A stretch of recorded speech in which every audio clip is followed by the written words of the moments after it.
What's up, guys? It's your girl Amber Lang, sports editor of We Are Jersey Magazine. But today, I actually got my entertainment hat on. I have a very special guest in the building, personal, close, best friend of mine.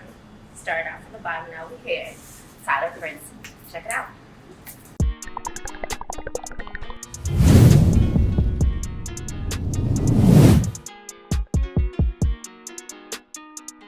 How are you today?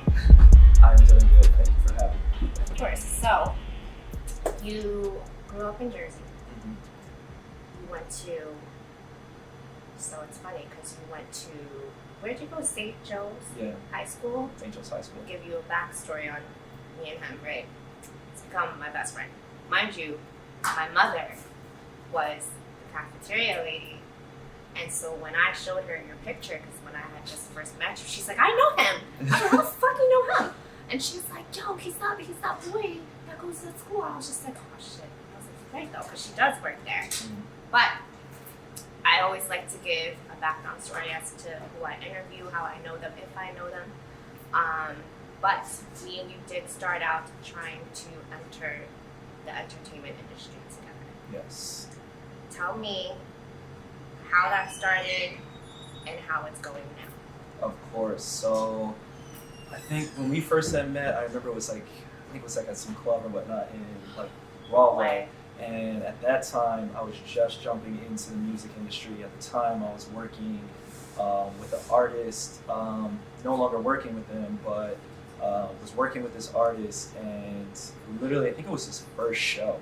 And I had just met you, and you were doing your thing with sports at the time. I remember, but I was like, she needs to get into music. 'Cause she had the ear, and she was like a go-getter. So I remember you came out to the first show that I think I even went to of my artist at the time. Mm-hmm. And then I think you were also working at a bar. Was it in? It was working with Avita, I think. Yeah. Was it in Newark or something? No. Or where was it? I think it was Elizabeth. Yeah, I think it was in Elizabeth. So I know we had went there after and we were chopping it up. And then you introduced me to somebody that was like kind of up and coming in the music industry as well. I don't even remember their name. But I mean, honestly, from there, it just really just blossomed. I would say working in music was something that I needed because it gave me that push to like get in front of people, like show people like, you know what, I can do this on my own, I can be my own man, but it taught me how to manage. And so from there, fast forward, what was that, like 7 years? Fast forward about like 7 years. Damn, I feel old. Actually, maybe even longer than that. No, it's longer than that. We were I've known you now for, about I'm 10 years. 32. Yeah, so 10 years. So, fast forward that time, and then, I moved out to Los Angeles. And I gotta say, Amber's definitely been the one person that's been pushing me for every single thing I want to do. And everybody knew I was avid and big in fitness. So, I know she was one of the people like, you need to get from behind the scenes and get in front of the camera and all that kind of stuff. I sound like that? That's how you say it. That's the voice I'm giving. Okay. I just jumped right into, I think it was during the pandemic, I was just like, damn, like, so many people keep coming up to me and asking me, like, what are you doing in fitness? What are you doing? And I'm like, nothing. I'm just, managing an artist, and I'm just working a 9 to 5. And I just went for it. And from there, booked a couple of gigs in the fitness industry, and I was like, this is fun.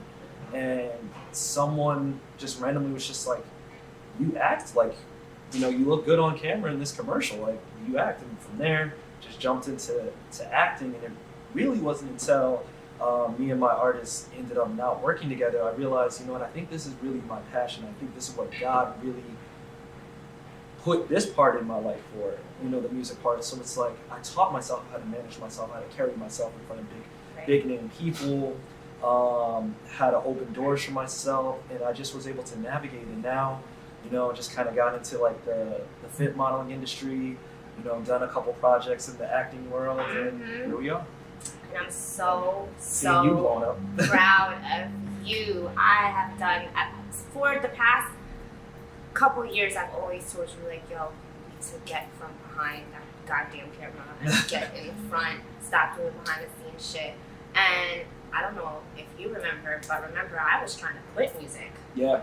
And you were just like, no, you're not quitting this industry. You have way too many connections. You're going to keep doing it. And if it wasn't for you, I probably would have just gave it up overall. Yeah.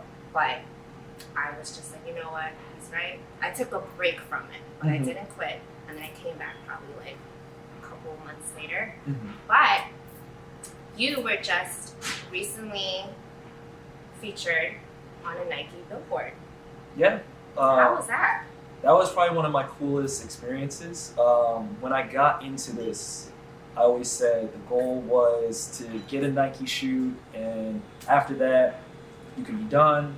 But honestly, you just start falling in love with it. You know, when you find yourself relatively good at something, like for me, I hated being in front of the camera. I always was a shy kid growing up.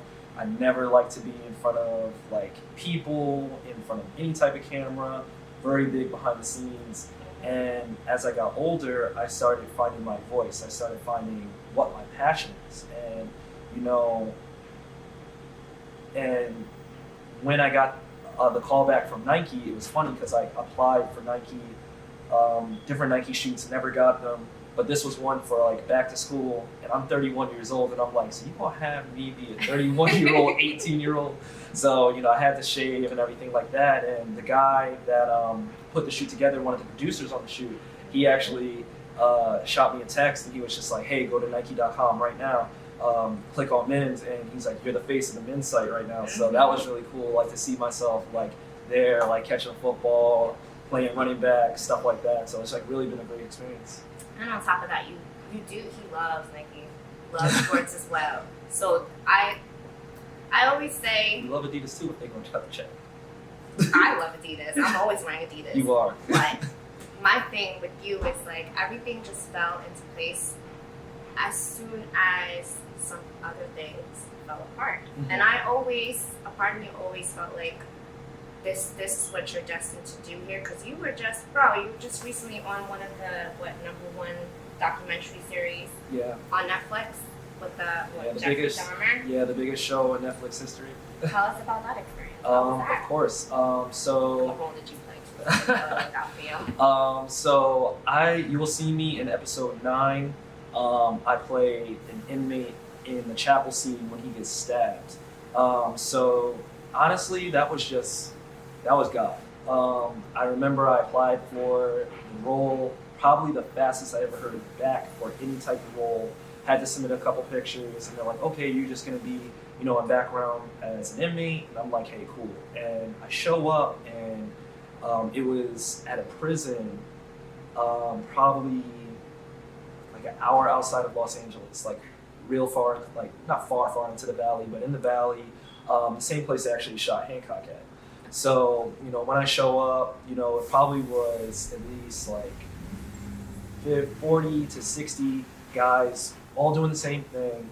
And, you know, I quickly realized, I'm like, this is really just an audition for future projects. And at the end of the day, like, you know, I might be background right now, but I know this is going to be able to set me up for something bigger in the future.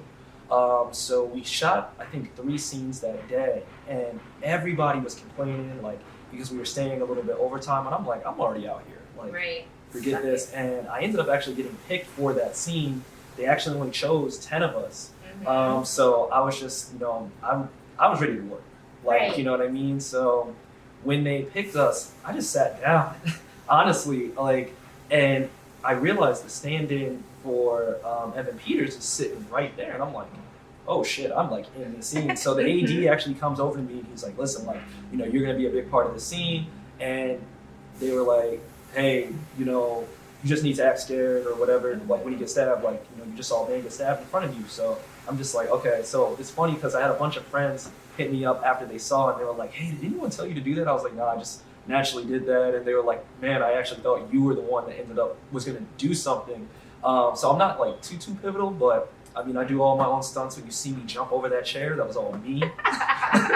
But I mean, it was cool. Like, you know what I mean? Like, it wasn't, you know, it wasn't like a crazy part or anything like that. But at the end of the day, I'm blessed to be a part of the project. I'm blessed to be seen in the project. And honestly, I think it's something that's gonna like take me to the next part. And your name is still in the credentials. Yeah, exactly. So, you know, it's on IMDb. So I know that's right. So let's talk about some of the struggles that comes with getting into this industry, getting these auditions, and then even when you get the auditions, sometimes it doesn't pan out and you just don't get picked. So, because people like to glamorize the Hollywood life and the music life, entertainment life, and it's really not all that. You see the positivity of the results, I guess you could say. So, yeah, let's talk a little bit about the struggles. No, of of the course. industry. I mean, if you're looking to get into music, acting, modeling, anything entertainment-wise, you have to have tough skin.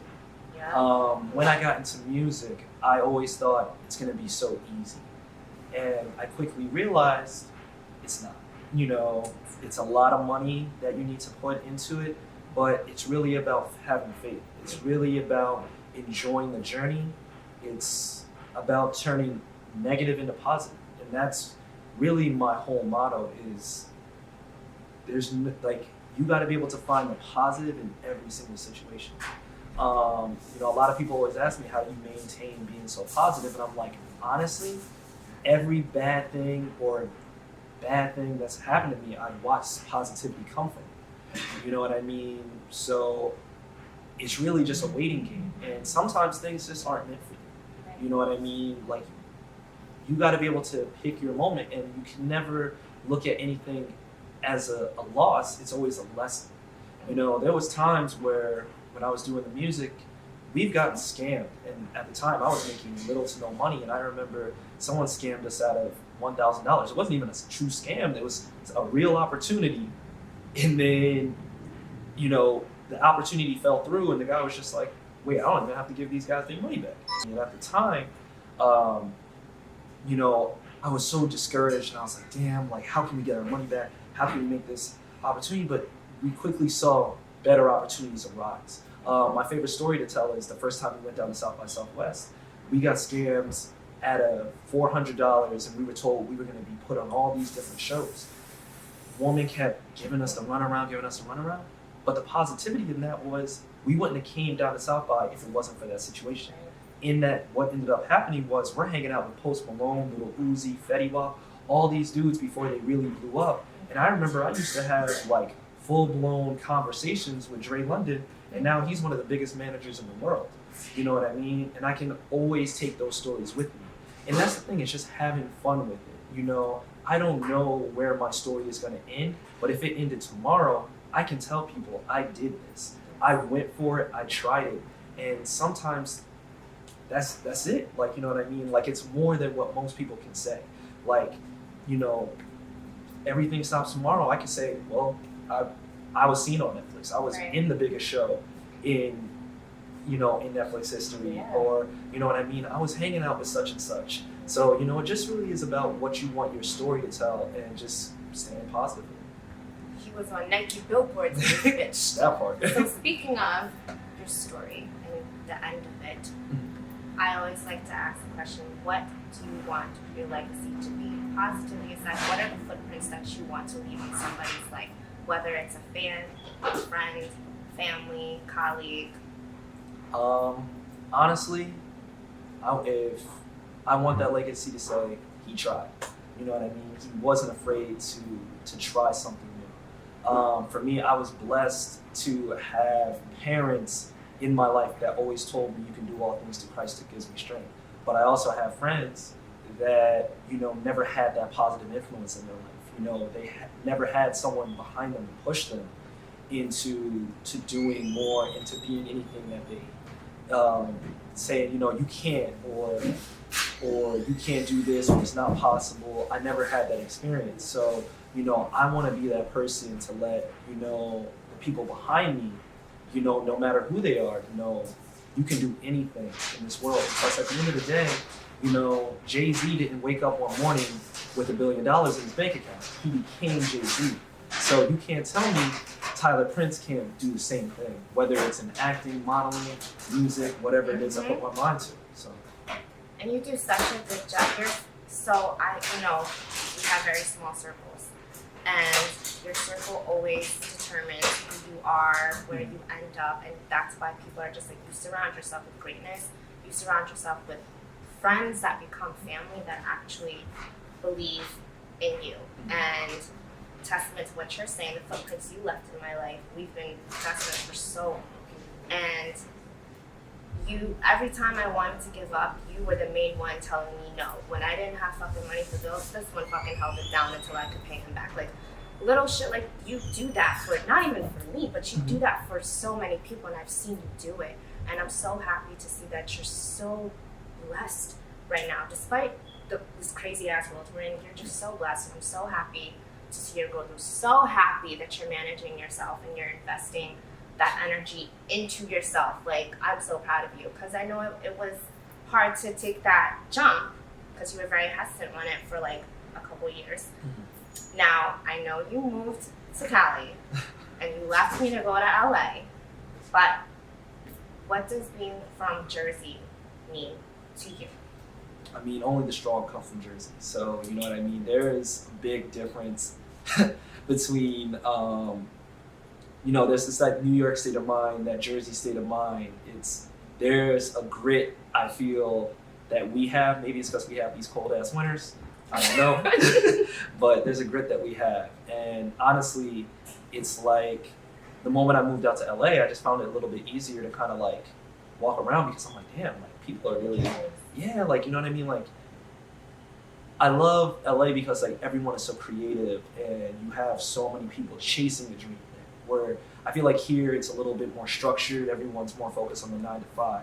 But I feel like having an imprint and having experiences in both, it kind of gives me that leg up. Where I feel like I understand a little bit more hardship coming from here, bearing those cold ass winters, you know what I mean? Where it's like, I'm not gonna just get knocked down the first time things get hard. Where, you know, I feel like sometimes you see a lot of people quit on their dream and it's like, man, you were just one day away, one opportunity away from making it. So, you know, and, you know, kind of touching on like what you said, like for me, it's like, you know, I love being able to recognize the good in people, and I love to be able to recognize, you know, and be able to help people where I can, because, you know I always had someone to push me. You know, I owe everything to my family, because they were there to support me and push me. My mom was my biggest fan. I know you're one of my biggest fans. Yeah, always. But, I'm a whole groupie when you post the photos. But you know what I mean? I really got to give it to my mom. She really is my, you know, the biggest fan I have. Like, no matter what I'm doing, she's right there. And you know, I saw from young, not everyone has that. So, you know, whether it's you, my boys back out in LA, I'm gonna be right there being like, nah, you got this, bro. Like, I don't want to see you quit. I don't want to see you stop. Like, we got to keep going. And it's like, I tell my man, it's like, he does acting too. He's actually the guy that got me into it, my boy Jared. And I was just like, bro, if you got a part over me, best believe I'm gonna be right down front center clapping it up, because I'm like, it wasn't meant for me, it's meant for you. Right. And so just having that mindset where it's like, some things just aren't meant for you. You can't be upset because someone else beats you at something. It's just like, you know, if I'm going out for a role and I don't get it, it's like, they didn't envision me in that part. There's a part that is there for me. You know what I mean? So it's just about being patient and waiting your turn. And it's like, you know, whether that turn comes or not, it's like, I'm confident it will come. And it's just like, that confidence is what keeps me going. And it's like, you're going to get other opportunities waiting on the true opportunity that you really want. Right. So, Jersey's strong. That part. Is pretty much what he's saying. So, what is one quote, one mantra that you live by? So for me, I love this quote. It's in my bedroom. You know, I'm a huge Kobe fan. It's on my wrist all day, every day. And he always says, you know, people never hate the good ones. They hate the great ones. Yeah, so that's what I live by. Okay. What is your? I said it multiple times throughout this interview, but for sure it's been imprinted in me since I was a kid. I always said if I was to get a tattoo, that would be my first tattoo. I can do all things through Christ that gives me strength. Yes. Shout out to your cancer mom. Yeah. She's great. Love her. Love her. So, tell everybody where they can find your actor page, your Instagram, Facebook page, TikTok. You can find me at T_Prince15, pretty much on every social media channel. Pretty sure, I think that's even my Facebook. I think. I don't really use Facebook, Yeah. so I don't need to go there. But yeah, no. Instagram, TikTok, T_Prince15. Look up Tyler Prince. You will find me on IMDb. So And that's actually his name too. It's Yeah. not just a stage name. It's actually his name. it is. But I'm just so proud of you. I'm so Mom knew I was gonna happy. be a prince. What can I say? You know what? There you go. It's freaking Ivy. But I'm always so proud of you. You know that. I'm so happy we were able Proud to of you make too. this happen. Thank you. Long time coming. Long time. We've been through some shit. And now we're here and it's only up from here. So without further ado, you sign us out. That's not something. It's your boy Tyler Prince. Is that what I'm saying? It's your boy Tyler No, Prince. don't do that. No. No, appreciate y'all for tuning in. It's Tyler Prince here with Amber. Relax.